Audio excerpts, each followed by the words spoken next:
Looking for something to read? Well, these are the books that I've written.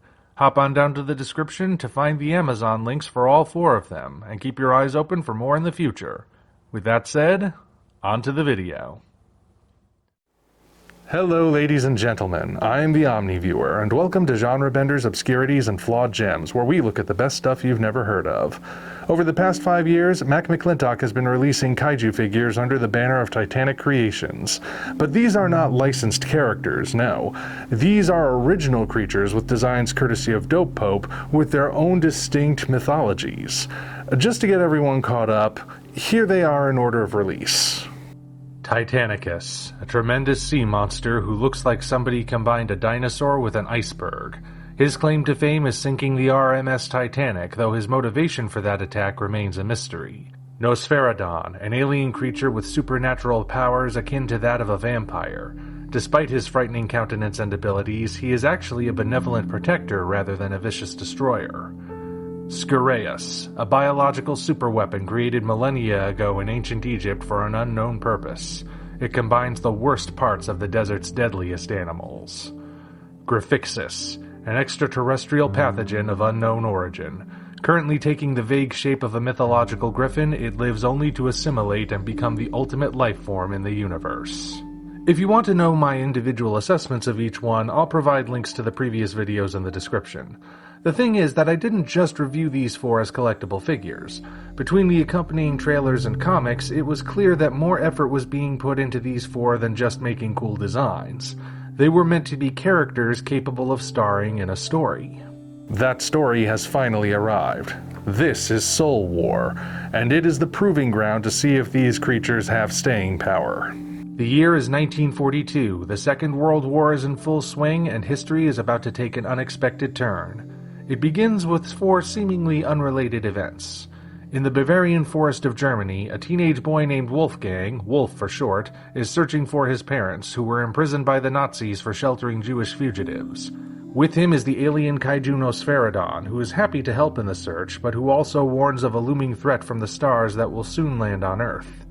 In Cairo, Egypt, an archaeological expedition headed by General Rommel uncovers skureaus, as well as the amulet that bonds its holder to the beast. The desert fox wastes no time in taking control of the monster, and he doesn't seem to mind the unsettling physical side effects that come with the connection.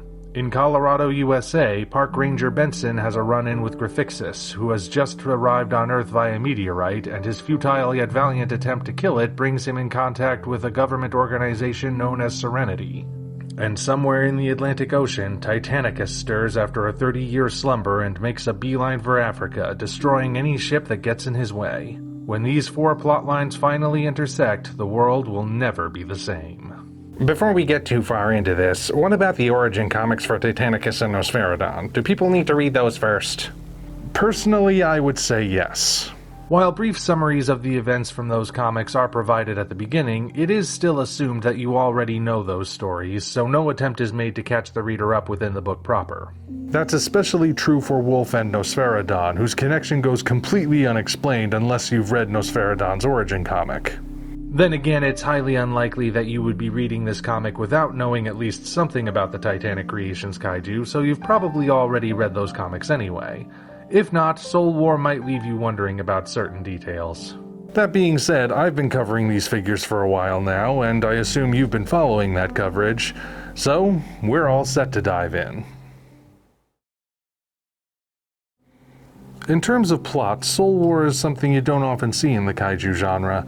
Oh, there are still plenty of familiar elements, and longtime fans of the genre will no doubt recognize them. The dynamic between Wolf and Nosferadon harkens back to the Gamera series, Serenity serves the same function as Monarch, and Rommel's devolution mirrors that of General Gordon from the Nemesis saga, to name but a few recognizable things. But that doesn't mean the story is a shameless retread that brings nothing new to the table.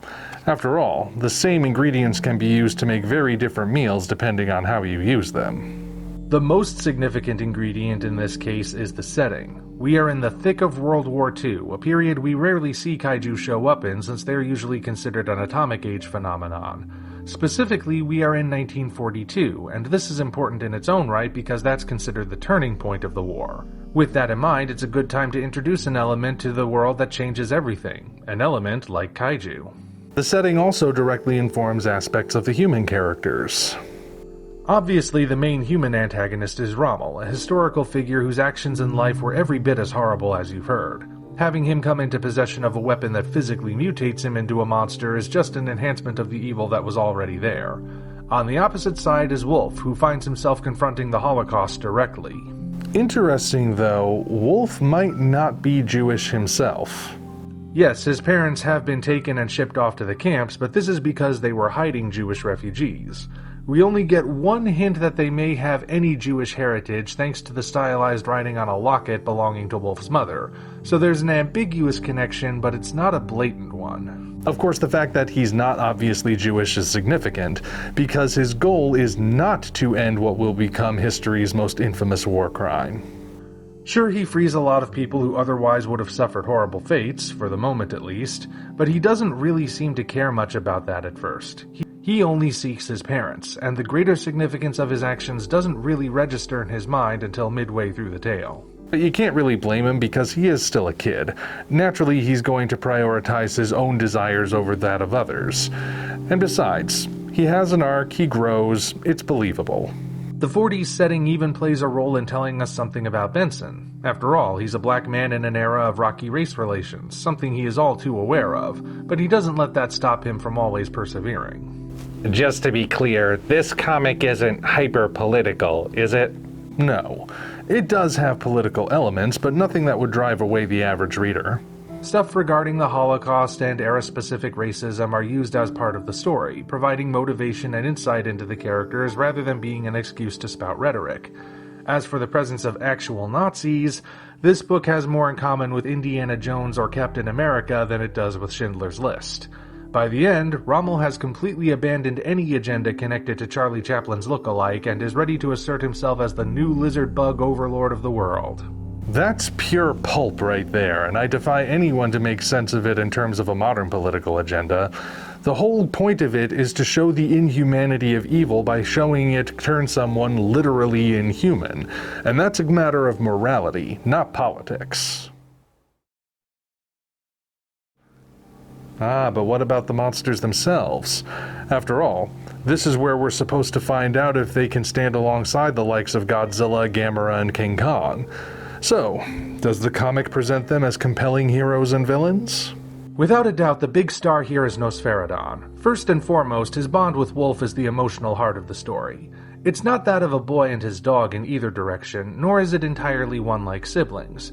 It's more like Nosferadon is a guardian angel of sorts, one who operates on a plane above any mere human, but who takes great care to protect his earthly charge. Also, he can talk. Well, kinda. He can't speak the same way Zigra does, but he has a form of telepathy that allows him to hold conversations with Wolf throughout the book. As a result, we get to know him very well, and he's quite endearing. The way he cares for Wolf and has a no-nonsense approach to fighting evil makes him a hero you can't help but root for.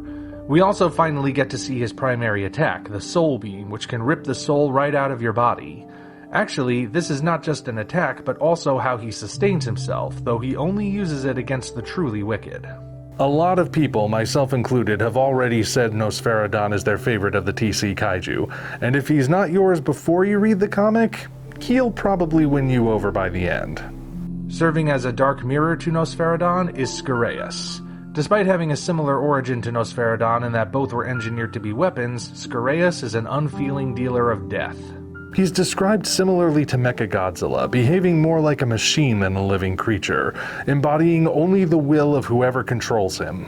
We even learn from Nosferadon that it has no soul, which just makes this already creepy mix of Cobra and Scorpion even creepier. Only a few hints are given as to his origin, but since he was shown to have been mass-produced in ancient times, it's likely we'll see another of his kind in the future. Maybe even an army? Time will tell. Griffixis at first seems to be a similarly basic beast.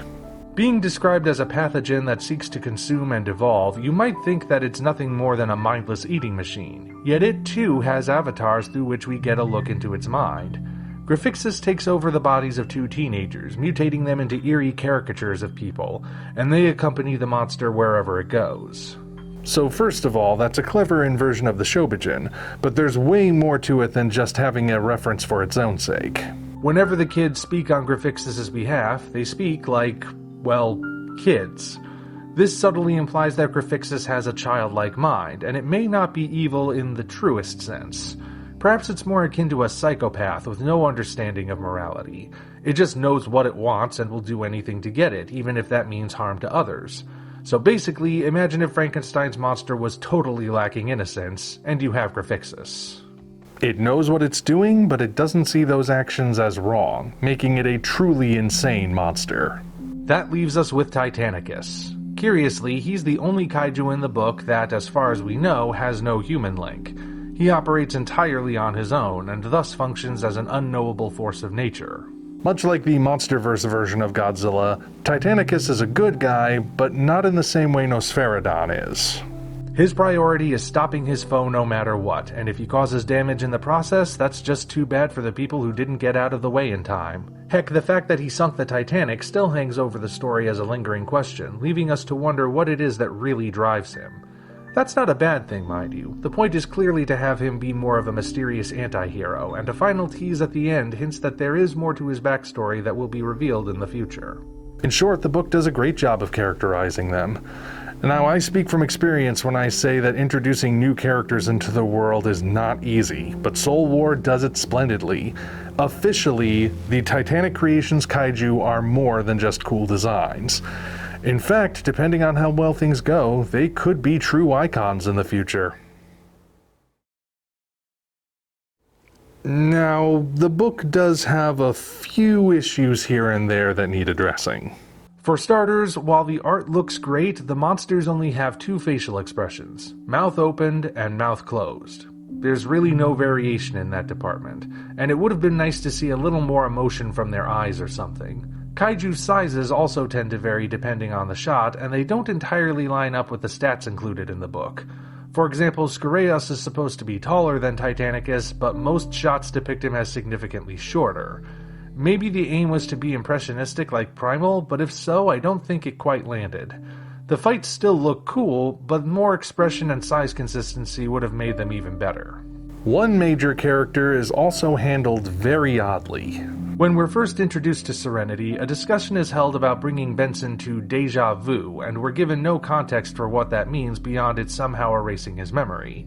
Later dialogue reveals that deja vu is a person, and it seems like the book is building up to a dramatic reveal.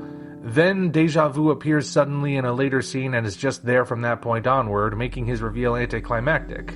He never gets an explanation, and since he comes out of nowhere, his inclusion feels a bit random.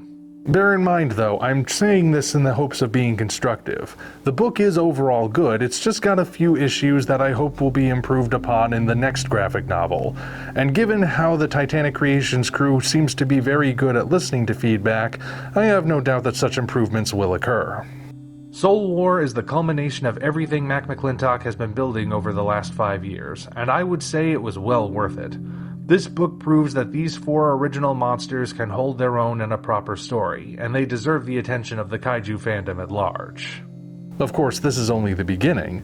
Images of different creatures have been dropped over the years as being in progress, and Soul War itself hints at other creatures lurking within its universe. Whatever is next, though, I am definitely looking forward to it. As for Soul War itself, yeah, it's worth the read. Until such time as we meet again, this is the Omni Viewer signing off.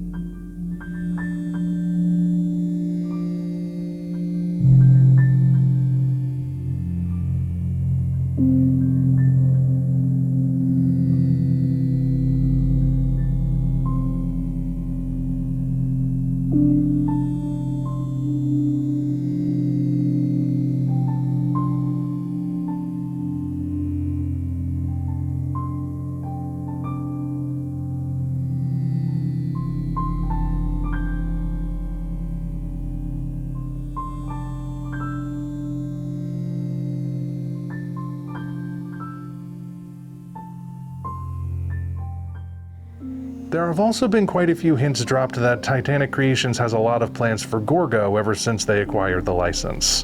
Whether or not that's ever going to tie in with Soul War remains to be seen, but it could be interesting. Thank you all for watching. If you want to see us keep doing what we're doing, you might consider doing all the usual YouTube things, as well as hopping down to the description to find links to DeviantArt, Patreon, Twitter, and links for the different books in the Tales from the Omni Vault universe. Your support is naturally appreciated. Thank you for watching, and we'll see you next time.